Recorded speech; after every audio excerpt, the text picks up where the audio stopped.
అధ్యాయం ముగిసింది. 16వ అధ్యాయంలో 1వ వచనం. దానికంటే ముందు 15వ అధ్యాయం యెహోవాను విడిచి రాజు కావాలని మొండుపట్టు వల్ల సౌలు మరి ప్రజల రాజు ఎట్లా భయపడిపోయాడో, ఎంత నష్టం కలిగిందో ఇప్పుడు అర్థమైంది ప్రజలకి. దేవుని న్యాయస్థానంలో సౌలు త్రాసులో కొలవబడ్డాడు. అతనిలో కొరత కనబడింది. అతను తక్కువగా కనబడ్డాడు. అందుకే ప్రభుత్వాన్ని తృణీకరించాడు. యెహోవా సౌలును రాజుగా ఉండకుండా విసర్జించాడు. 15:28లో యెహోవా ఇశ్రాయేలీయుల రాజ్యమును నీ చేత నుండి లాగివేసి నీకంటే ఉత్తమమైన నీ పొరుగువానికి దాన్ని అప్పగించి ఉన్నాడు. అంటే నీ చేతిలోంచి తీసేశాడని స్పష్టమైన డిక్లరేషన్. ఏంటి? ఇక రాజ్యం నీ చేతుల్లో లేదు వాస్తవంగా అన్నాడు. సౌలును తొలగించిన తర్వాత సమూయేలు సౌలును గురించి దుఃఖక్రాంతుడు. ఆయన చాలా కాలం దుఃఖిస్తూ వచ్చాడు. Chapter 16 verse 1 brother. అంతటా యెహోవా సమూయేలుతో ఇలాగు సెలవిచ్చెను, ఇశ్రాయేలీయుల మీద రాజుగా ఉండకుండా నేను విసర్జించిన సౌలును గురించి నీవెంతకాలము దుఃఖింతువు? నీ కొమ్మును తైలముతో నింపుము. బెత్లెహేమీయుడైన యెషయి యొద్దకు నిన్ను పంపుచున్నాను. అతని కుమారుల్లో ఒకని నేను రాజుగా నియమించుదును. సమూయేలు నేనెట్టి వెళ్తును. ఓన్లీ వర్స్ 1 అంతే. సమూయేలు సౌలు అంటే ప్రేమ. సమూయేలుకి రాజు సౌలు అంటే ప్రేమ. ఇలా జరిగిపోయిందని బాధపడ్డాడు. ఎడతెగకుండా ఆ విషయంలో దుఃఖిస్తూ ఉన్నాడు. ఇక్కడ మనకు ఏమర్థమవుతుందంటే 1వ వచనంలో 15 ఎండ్లో, తర్వాత 16 స్టార్టింగ్ లో చూస్తే గనక ఎంతో కాలం నుంచి, అంటే దెర్ ఇస్ ఎ గ్యాప్. ఆ సౌలును రిజెక్ట్ చేసిన కాలం నుంచి దావీదు ఏర్పాటు చేయకముందు దెర్ ఇస్ ఎ గ్యాప్. ఆ గ్యాప్ లో ఇంకా ఈయన దుఃఖపడుతూ ఉన్నాడు ఎప్పుడు కూడా సౌలు విషయంలో. అప్పుడు యెహోవా అంటే దేవుడు అన్నాడు, ఏమయ్యా, how long you want to mourn for Saul and I have rejected him but still you are mourning. అప్పుడు దేవుడు అర్థం ఏంటంటే, నేను విసర్జించాను, ఇక నువ్వు దుఃఖం ఆపై, ముందుకు పని ఉంది, లెట్ us మూవ్ ఆన్ అన్నాడు. అభిమానాన్ని బట్టి, సెంటిమెంట్ని బట్టి ఒక వ్యక్తి ఔన్నత్యం నుంచి పడిపోయినప్పుడు మనకు కూడా దుఃఖం కలగవచ్చు. అయితే ఈ సెంటిమెంట్ వల్ల అలాగే ఉంటే భవిష్యత్ కాలము, ప్రస్తుత కాలము రెండు కూడా పాడైపోతాయి. అయితే విశ్వాసి ఎన్నడూ తప్పిపోని దేవునితో సహవాసం చేస్తుంటే మాత్రం సత్యాన్ని గ్రహిస్తాడు.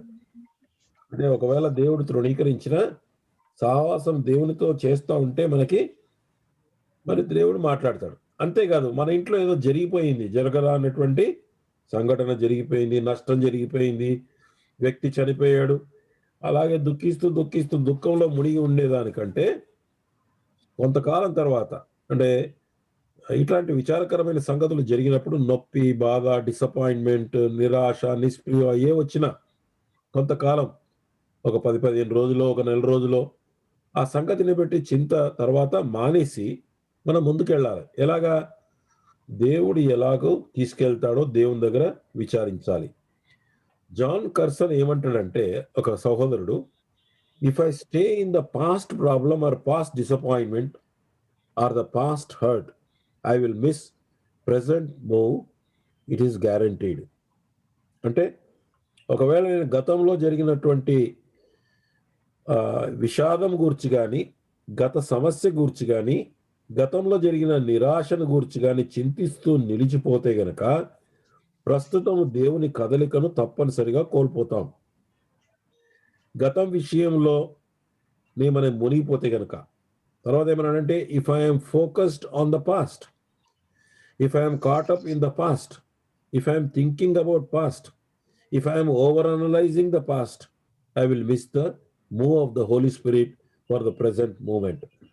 అంటే ఏమంటాడంటే, గత విషయంలోనే మునిగిపోతే, కేవలం గత విషయాన్ని ఆలోచిస్తూ చాలా ఎక్కువగా విశ్లేషిస్తూ దానికి అనేక కోణాల్లో పరిశీలన చేస్తూ ఉంటే పరిశుద్ధాత్మ దేవుడు మన విషయంలో ప్రస్తుతం తన కదలిక ఏముందో ఆ విషయాన్ని మనం తెలుసుకోలేకుండా పోతాం. అందుకే అపోస్తలుడైనటువంటి పౌలు ఏమన్నాడండి, ఫిలిప్పీయులకు రాసిన పత్రిక 3వ అధ్యాయం 13వ వచనంలో, నేనైతే ఒకటి చేయుచున్నాను, వెనక ఉన్నవి మరిచి, అంటే వాటిని లక్ష్య పెట్టక, I don't care what happened in the past. చెడైందా సరే, దానికి ప్రభు దగ్గర సారీ చెప్పుకున్నాను. ఇక నష్టం వచ్చిందా, ఇక ఏం చేయలేనది. ఒకవేళ కనుక బాగా గొప్ప కార్యాలు సాధించానా, ఇట్స్ ఓకే, దానికి దేవుడు రివార్డ్ ఇస్తాడు. Don't worry about the past. వెనక ఉన్న వాటిని మర్చి ముందున్న వాటి కొరకే వేగిరపడుచు క్రీస్తు యేసునందు దేవుని ఉన్నత పిలుపునకు కలుగు బహుమానం పొందవలనని గురి వద్దకే పరిగెత్తుచున్నాను అన్నాడు. గతంలో జరిగిన విషయాలు ఏవైనా, ఎంత పతనమైన సంగతులైనా, ఎన్ని గొప్ప సంగతులు సాధించినా వాటి విషయం మరిచి లెటస్ గో ఫార్వర్డ్. ఎన్ని కష్టాలు వచ్చాయి, ఎన్నో మిస్అండర్స్టాండింగ్స్ జరిగాయి మన జీవితంలో, ఎన్నో నొప్పి కలిగించే విషయాలు చాలా సంభవించాయి, మర్చిపోలేనంత గాయాలు కలిగి ఉన్నాయి. వీటిలోనే మనం మునిగిపోతే దేవుడు భవిష్యత్తులో మనకు బహుమానాన్ని మనం కోల్పోయే అవకాశం ఉంది. మనం గురివైపు చూడమప్పుడు. ఇక్కడ ఫోకస్ ఈ సమస్య, ఈ గాయము, ఈ బాధ, నొప్పి వీటిపైనే ఉంటుంది. పాతవే సాతానుడు మనం మర్చిపోకుండా చేస్తాడు. పాత వాటిలోనే మునిగి ఉండాలని వాడి ప్లాన్.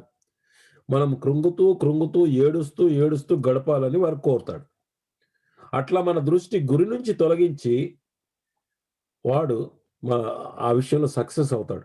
ప్రియులారా, జాగ్రత్త అండి. అనేక మంది విశ్వాసులు ఎదుగుదల లేకపోవటానికి కారణం వారు గతమును గురించి దుఃఖిస్తూ అదే మనస్సులో ఉంచుకొని ప్రస్తుత సంతోషాన్ని కోల్పోతారు.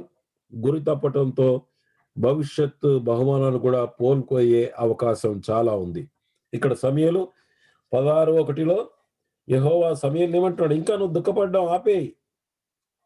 ఈ మాట ద్వారా మనందరితో కూడా దేవుడు మాట్లాడుతున్నాడండి. ఇంతటితో గతం గురించి బాధ, దుఃఖం అనేది మనం ఆపేయాలి. ఇక వాటి గురించి మనము ఆలోచించొద్దు. ప్రభువుకు వదిలిపెట్టేయాలంతే. ప్రభు చెప్పినట్లు ఆయన రాజ్యమును, నీతిని మళ్ళీ వెతకాలి. సమయలు సౌలు విషయంలో నువ్వు వదిలిపెట్టు, నీ కొమ్మును తైలంతో నింపు, అంటే ఆత్మ నింపుదల కలిగి నువ్వు బెత్లెహేంలో యెష్షయి దగ్గరికి వెళ్ళు, అతని కుమారులో ఒకటి నేను రాజుగా నియమిస్తానని చెప్పాడు. 16వ అధ్యాయం 2-7 సమూయేలు, నేనెట్లు వెళ్ళుదును, నేను వెళ్ళిన సంగతి సౌలు వినిన ఎడల అతడు నన్ను చంపుననగా యెహోవా, నీవు ఒక పెయ్యను తీసుకొని పోయి యెహోవాకు బలి పశువును వధించుటకై వచ్చితనని చెప్పి యెష్షయిని బలి అర్పణకును పిలువుము. అప్పుడు నీవు చేయవలసిన దానిని నీకు తెలియజేతును. ఎవరి పేరు నేను నీకు చెప్పుదునో అతనిని నీవు అభిషేకింపవలెనని సెలవీయగా, సమూయేలు యెహోవా ఇచ్చిన సెలవు చొప్పున బెత్లెహేమునకు వెళ్ళెను. ఆ ఊరి పెద్దలు అతని రాకకు భయపడి, సమాధానముగా వచ్చుచున్నావా అని అడుగగా, అతడు సమాధానముగానే వచ్చి తిని, మీరు శుద్ధులై నాతో కూడా బలికి రండని చెప్పి యెష్షయిని అతని కుమారులను శుద్ధి చేసి బలి అర్పించెను. వారు వచ్చినప్పుడు అతడు ఎలీయాబును చూచి, నిజముగా యెహోవా అభిషేకించువాడు ఆయన ఎదుట నిలిచి ఉన్నాడని అనుకొనెను. అయితే యెహోవా సమూయేలుతో ఇలాగు సెలవిచ్చెను, అతని రూపమును అతని ఎత్తును లక్ష్య పెట్టకుము. మనుషులు లక్ష్యపెట్టు వాటిని యెహోవా లక్ష్య పెట్టడు. నేను అతని త్రోసివేసి ఉన్నాను. మనుషులు పై రూపమును లక్ష్య పెట్టుదురు, కానీ యెహోవా హృదయమును లక్ష్య పెట్టును. అంటే నన్ను వెళ్ళమంటే సౌలు మరి నన్ను చంపేస్తాడేమో అన్నాడు. అంటే ప్రాఫెట్ వాజ్ ఆల్సో అఫ్రైడ్. ఎందుకంటే సాల్ అంత సెల్ఫిష్ గా మారిపోయాడని మనకు దీన్ని బట్టి అర్థమవుతుంది. మరి అతను ఆ యొక్క బెత్లెహేముకి వెళ్ళినప్పుడు ఊరి పెద్దలు మరి సమాధానంగా వస్తున్నామని భయపడ్డారు వాళ్ళు. అంటే what a respect this prophet had. People were afraid whether the lord had anything against them. దేవుడు మరి సమూయేలు ద్వారా ఏమైనా వార్త మన గురించి ఇచ్చాడా అని భయపడ్డారు వాళ్ళు. తర్వాత ఇప్పుడు చూడండి, ఈ సమూయేలు ఆ ఎలీయాబును చూసి ఏమనుకున్నాడు? 6వ వచనంలో యెహోవా అభిషేకించిన వాడు ఆయన ఎదుట నిలిచి ఉన్నాడు అనుకున్నాడు. This is the thought of man. Samuel, though he was a prophet, we also make many times think differently than what God thinks. దేవుడు ఆలోచించిన దానికంటే మనం కూడా వేరే ఆలోచన. చూడండి, ఆయన సమయలే, కానీ అతన్ని చూసి అరే ఇది దేవుడు ఈయననే అనుకుంటా అని అనుకున్నాడు ఆయన. కానీ దేవునితో సంబంధం కలిగి ఉన్నాడు ఆత్మలో, కాబట్టి ప్రభు మాట్లాడుతున్నాడు, no no no no, not that person. మనుష్యులు పై రూపమును లక్ష్య పెట్టుదు కానీ యెహోవా హృదయంలోను లక్ష్య పెట్టును. ఇది ఇంపార్టెంట్ అండి, important words to be memorised మన లైఫ్లో. దేవుడు హృదయాంతరంగమును ఎరుగుతాడు. సామ్స్ 51:17లో, 51:17లో, విరిగిన మనస్సే దేవునికి ఇష్టమైన బలులు. దేవా, విరిగిన హృదయం నీవు అలక్ష్యము చేయవు. ఐజయా 57:15, 57:15, ఇషయ, మహాగణుడు, మహోన్నతుడు, పరిశుద్ధుడు, నిత్య నివాసి అయినవాడు ఇలాగు సెలవిచ్చున్నాడు, నేను మహోన్నతమైన పరిశుద్ధ స్థలంలో నివసించేవాడను అయినను వినయము గలవారి, అంటే హంబుల్, లో డిగ్రీ, కర్టియస్, ప్రాణమును ఉజ్జీవింపజేయుటకును నలిగిన వారంటే heart broken in pieces, natural pride and self sufficiency is broken. నాకు అన్న సరిపోతుంది, నేను గొప్పవాడిని, గర్వమున్న విరిగిపోవటం. Grief experience as a consequence of the revolution of sins, అంటే పాపం యొక్క సంగతి ప్రత్యక్షత కలిగినప్పుడు దుఃఖపడినటువంటి వారు నలిగిన వారు. Humble by the consciousness of guilt, దీనులు ఎవరంటే వారిలో ఉన్నటువంటి మేము పాపులమే, మేము గొప్పవాళ్ళం కాదని ఎవరైతే ఫీల్ అవుతారో వాళ్ళు హంబుల్గా ఉంటారు. అటువంటి వారిని దేవుడు మరి వారి ప్రాణములు ఉజ్జీవింప చేయుటకు వారి యొద్ద నివసించుచున్నాను అంటాడు. అంటే ఎందుకు నివసిస్తున్నాడు? He will revive such people from sickness, discouragement, faintness and death. కనుక ఇక్కడ సీక్రెట్ ఏంటంటే హంబుల్నెస్ అండ్ వినయం. దేవుడు లోపల హృదయాన్ని చూస్తాడు, బయటికి చూడడు. మరి తర్వాత 2వ దినవృత్తాంతంలో 16:9లో, తన ఎడల యథార్థ హృదయం గలవారిని బలపరచుటకై యెహోవా కనుదృష్టి లోకమందంతటా సంచారం చేయుచున్నది. For the eyes of the Lord run to and fro throughout the whole earth to show himself strong on behalf of those whose heart is loyal to him. అంటే దేవుడు హృదయమునే చూస్తాడు అని చెప్పడానికి హృదయం లోపల ఉన్నటువంటి సంగతే మనకు ఇంపార్టెంట్.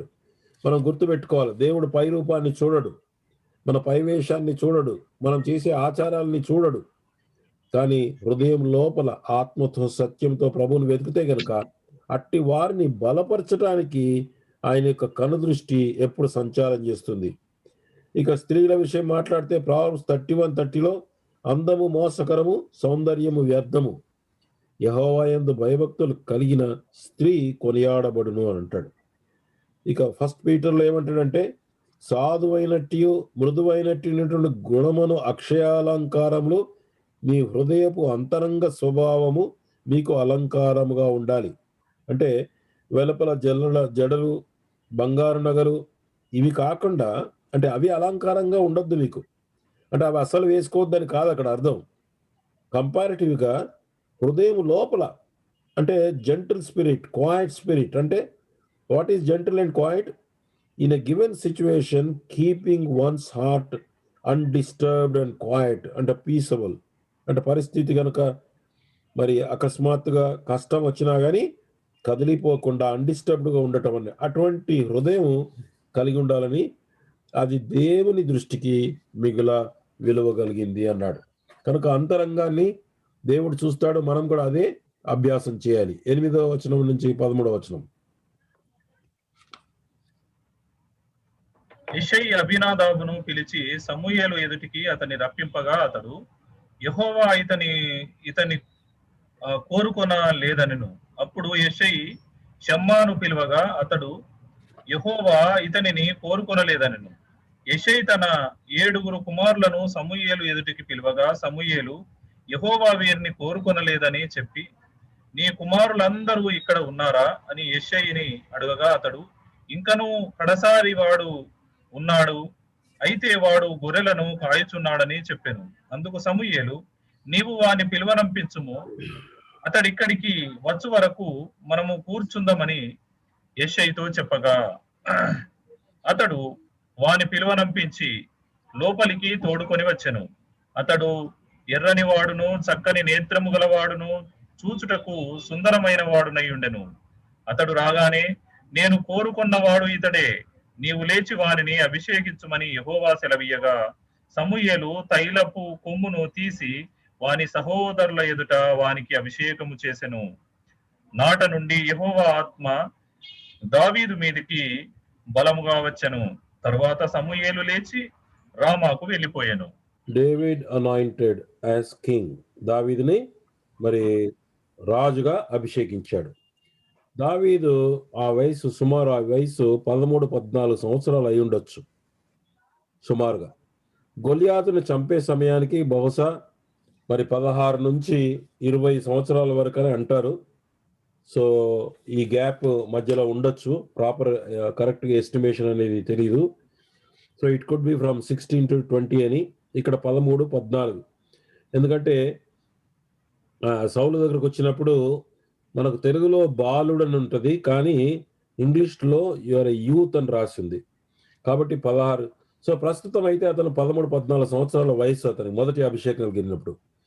దావీదు రాజుగా అభిషేకించాడు, కానీ సౌలు ఇంకా సింహాసనంపై రాజుగా అధికారం చెలాయిస్తున్నాడు. మనం ప్రీవియస్ అధ్యాయంలో ఏం చూసాం? 15వ అధ్యాయంలో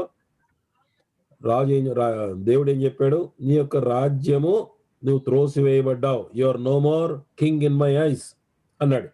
బట్ స్టిల్ ఈజ్ రూలింగ్. గుర్తుపెట్టుకోండి, ఇప్పుడు దావీదు రాజుగా అభిషేకించబడ్డాడు, కానీ సౌలు ఇంకా రాజుగా ఉన్నాడు.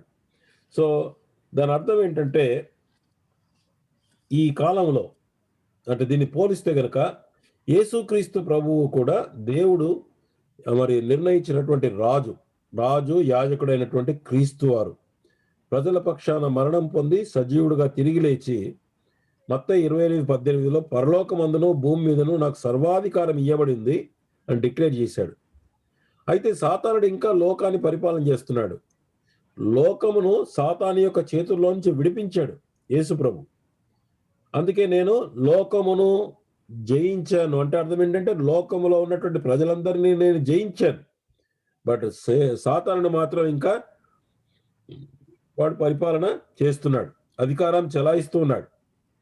సిలువలో సాతానుని ప్రభు ఓడించాడు. తర్వాత వానితో పాటు అంధకార శక్తులు అంటే ప్రధానులు, అధికారులు నిరాయుధులుగా చేశాడని కొలస్సీ 2:15 ఉంది. క్రీస్తునందు విశ్వాసి పట్ల సాతాను ఆయుధములు పనిచేయవు.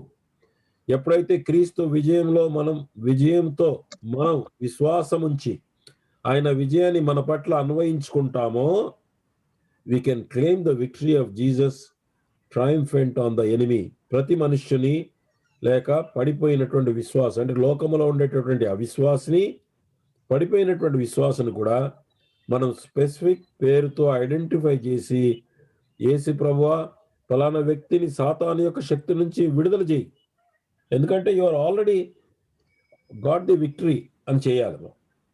మనం సాధారణంగా ప్రార్థన చేస్తే ఫలానా సంఘం వాళ్ళకి హెల్ప్ చేయమంటాం అనుకోండి, అది జనరల్గా ఎక్కడికో పోతుంది ప్రార్థన. బాణము డైరెక్షన్ ఉండదు, కానీ ఆ సంఘంలో ఒక పర్టికులర్ పేరు చెప్పి మనం ప్రార్థన చేయటం నేర్చుకోవాలండి.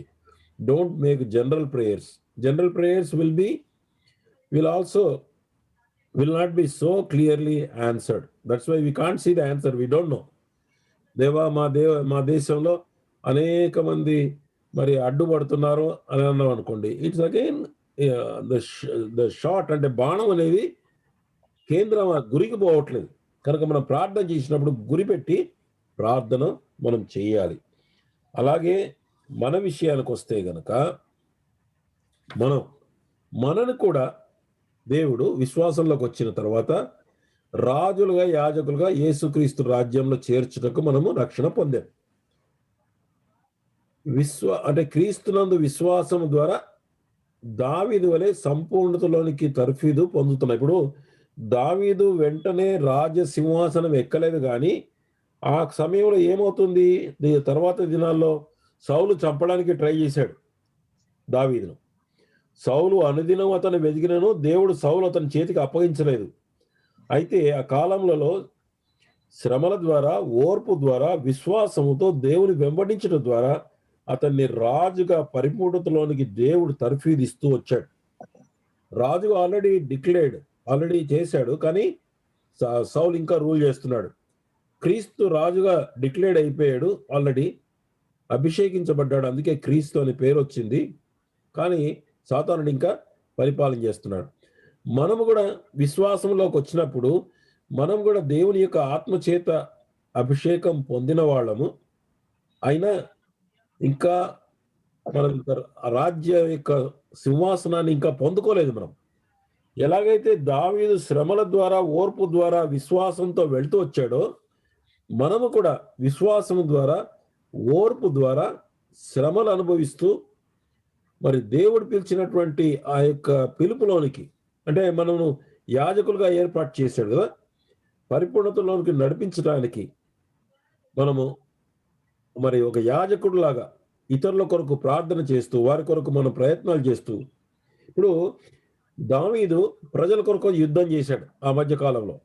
మనము కూడా ఏంటి, విశ్వాసుల యొక్క పక్షాన లేక అవిశ్వాసుల యొక్క పక్షాన ప్రార్థన, విజ్ఞాపన అనేటటువంటి ఆత్మీయ యుద్ధంలో పాల్గొనాలి. మనం కూడా సేమ్ థింగ్ అండి. మనను కూడా రాజుగా అభిషేకించాడు.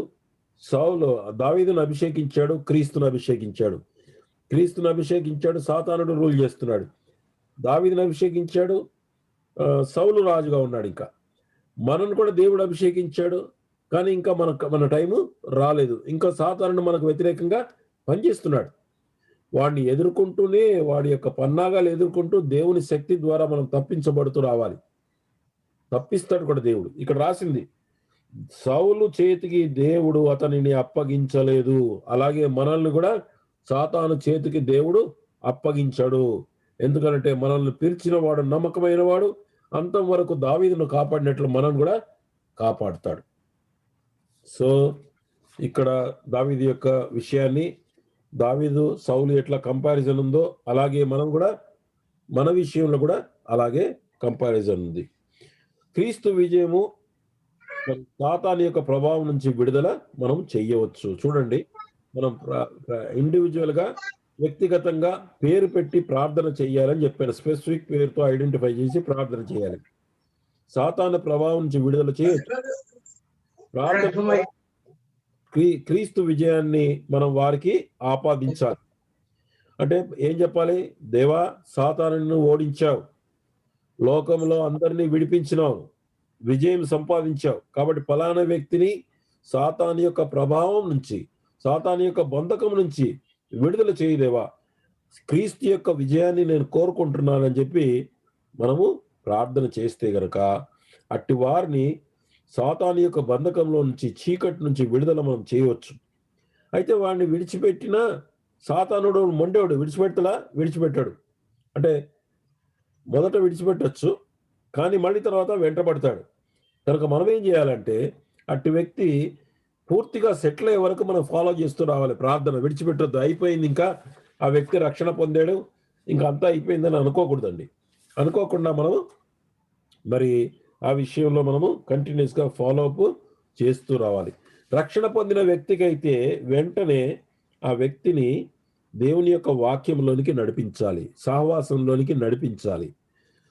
ఒక వ్యక్తి రక్షణ పొందినప్పుడు, హృదయం శుద్ధి అయిపోయినప్పుడు, ఒక దయ్యం వెళ్ళిపోయినప్పుడు, ఖాళీగా అట్లాగే ఉంటే, వాక్యం లేదు, సహవాసం లేదు, ప్రార్థన లేకపోతే గనక మళ్ళీ 7 దయ్యాలు వచ్చి లోపల కూర్చున్నాయని చెప్పాడు.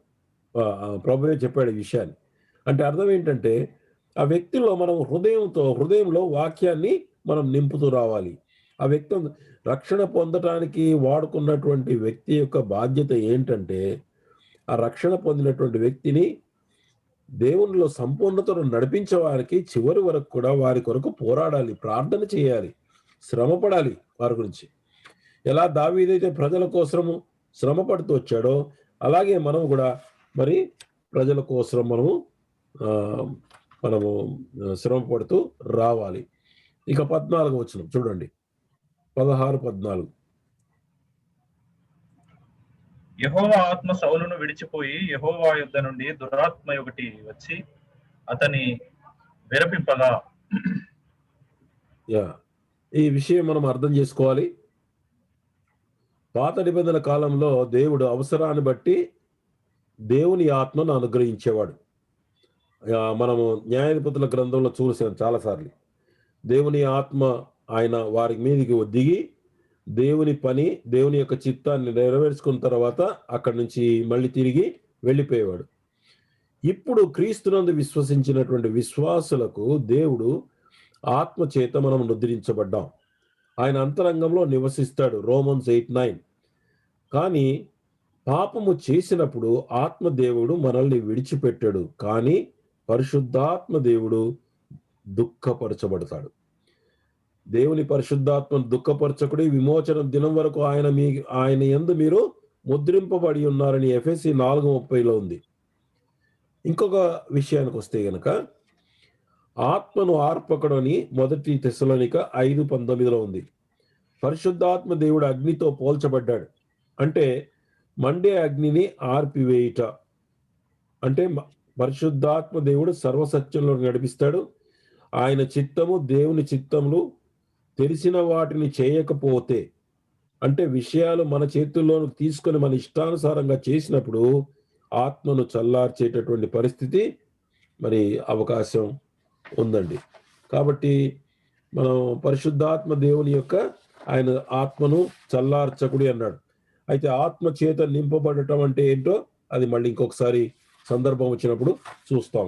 ఇప్పుడు సో అయితే నెక్స్ట్ చూడండి 16, 15 నుంచి 18. సౌలు సేవకులు దేవుని యొద్ద నుండి వచ్చిన దురాత్మ ఒకటి నిన్ను విరపించి ఉన్నది. మా ఏళ్లవాడమైన నీవు ఆజ్ఞయిమ్ము, నీ దాసులమైన మేము సిద్ధముగా ఉన్నాము. సితారా చమత్కారముగా వాయింపగల యుకని విచారించుటకై మాకు సెలవిమ్ము. దేవుని యొద్ద నుండి దురాత్మ వచ్చి నిన్ను పట్టినప్పుడెల్లా అతడు సితారా చేత పట్టుకొని వాయించుట చేత నీవు బాగుపడదు అని అతనితో అనిరి.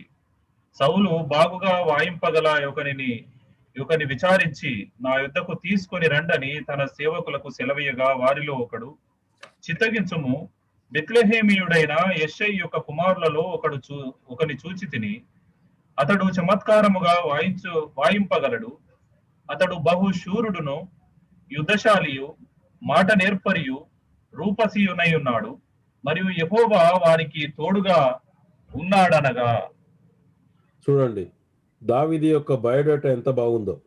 Look at his resume. So ఇక్కడ సౌలు యొక్క సమస్య ఆత్మ సంబంధమైంది, మానసిక వ్యాధి కాదు, లేక మనోవ్యాధి కాదు. Not mental illness are psychological, it is spiritual. దావీదు యొక్క సంక్షేమ చరిత్ర, చమత్కారంగా వాయించగలవాడు అంటే దేవుని ఆరాధించే మంచి మ్యూజిక్ ద్వారా దురాత్మను పారదోలే శక్తి గలవాడు. దావీదు కీర్తనలు ఎన్నో, ఆరాధన కీర్తనలు, అంతకంటే శ్రేష్టమైన సంగీత దర్శకుడు ఇంకొకడు మనకు దొరకడు యాక్చువల్గా. ఆయన కీర్తనలు చూస్తే గనక మరి బహుశూరుడు, యుద్ధశాలి అంటే గొర్రెల కాపరిగా ఉన్నప్పుడు యెహోవా సహాయంతో, శక్తితో, సింహముతోను ఎలుగుబంటితో పోరాడినటువంటి వ్యక్తి. తర్వాత అధ్యాయంలో ఈ విషయం వస్తుంది.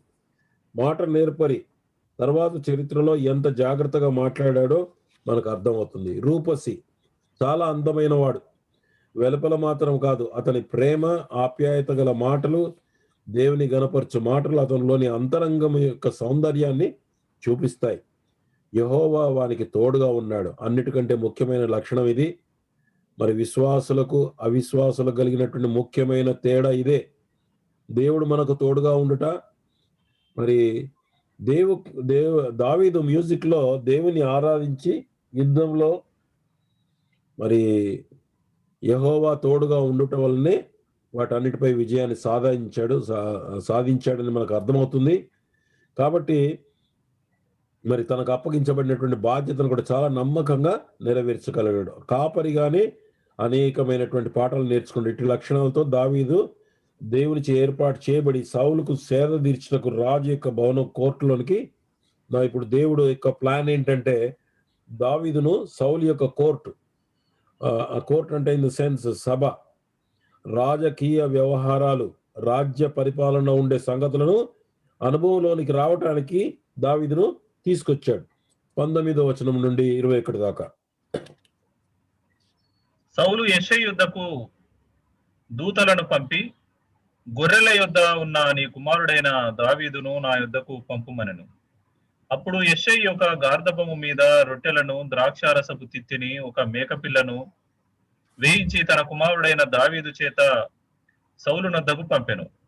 దావీదు సౌలు దగ్గరకు వచ్చి అతని ఎదుట నిలువబడగా అతని యందు సౌలునకు బహు ఇష్టము పుట్టెను. అతడు సౌలు ఆయుధములను మోయువాడాయను.